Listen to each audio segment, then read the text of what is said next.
शिमला के दीनदयाल उपाध्याय अस्पताल में आज मां श्यामला वेलफेयर सोसाइटी द्वारा एक सेवा कार्यक्रम का आयोजन किया गया, जिसमें टीबी से पीड़ित मरीजों को पोषक आहार और आवश्यक दवाइयां वितरित की गई। कार्यक्रम का उद्देश्य टीबी मरीजों को शारीरिक रूप से मजबूत बनाकर रोग से लड़ने की क्षमता को बढ़ावा देना था। सोसाइटी के अध्यक्ष ने कहा, हमारा लक्ष्य सिर्फ दवाइयां देना नहीं है, बल्कि मरीजों को मानसिक और सामाजिक रूप से मजबूत बनाना भी है। टीबी एक इलाज योग्य बीमारी है, जरूरत है सही पोषण और समय पर दवा देना। अस्पताल प्रशासन और स्वास्थ्य विभाग के अधिकारियों ने इस मानवीय पहल की सराहना करते हुए कहा कि एनजीओ और समाज सेवी संगठनों की भागीदारी टीबी उन्मूलन अभियान को गति देने में अहम भूमिका निभा रही है। यह पहल न केवल मरीजों के इलाज में मददगार साबित होगी, बल्कि समाज में स्वास्थ्य के प्रति सकारात्मक सोच और जिम्मेदारी की भावना को भी मजबूत करेगी। कुसुम सदरेट, माँ श्यामला वेलफेयर सोसाइटी की अध्यक्ष हूँ।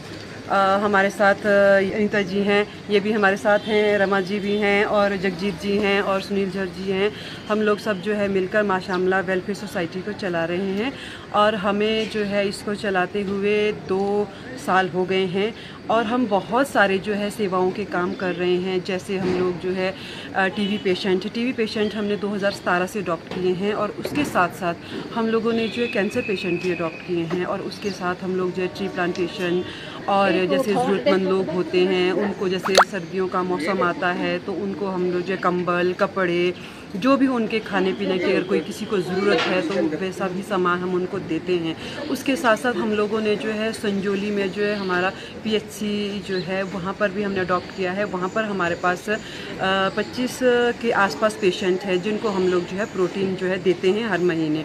और उसके साथ साथ अनाडेल में भी पीएचसी सेंटर है, वहाँ पर भी हमने जो है पेशेंट अडॉप्ट किए हुए हैं। उनको शायद हमें अडॉप्ट करते हुए शायद 5-6 साल हो चुके हैं।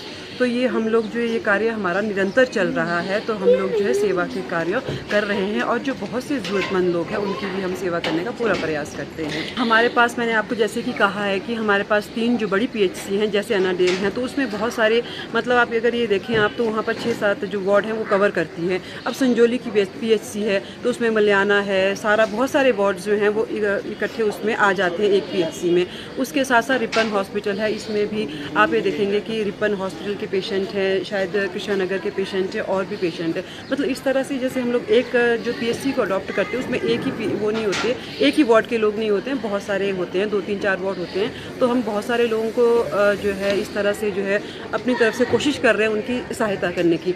जैसा आप जानते हैं कि जो टीबी का जो एक खौफ है लोगों में कि ये ऐसे फैल जाती है, वैसे फैल जाती है, बात नहीं करते हैं लोगों से, भाई सांस की उससे फैल जाती है। तो ऐसा नहीं है, हम भी उनको अपना जैसा समझना चाहते हैं ताकि उनमें एक जीने की एक आशा रहे। नहीं तो कई बार ऐसा होता है कि हम पेशेंट को जो बिल्कुल अलग कर देते हैं तो उनमें एक डिप्रेशन कई बार इस तरह का हो जाए। तो हम ये चाहते हैं उनका जो मानसिक रूप से भी वो उत्थान हो उनका, इसलिए हम लोग उनसे जुड़ते हैं, बातचीत करते हैं, उनकी समस्याओं को जानने का प्रयास करते हैं। इसलिए हम लोग जो है उनसे मिलते रहते हैं जब जब हमें मौका मिलता है।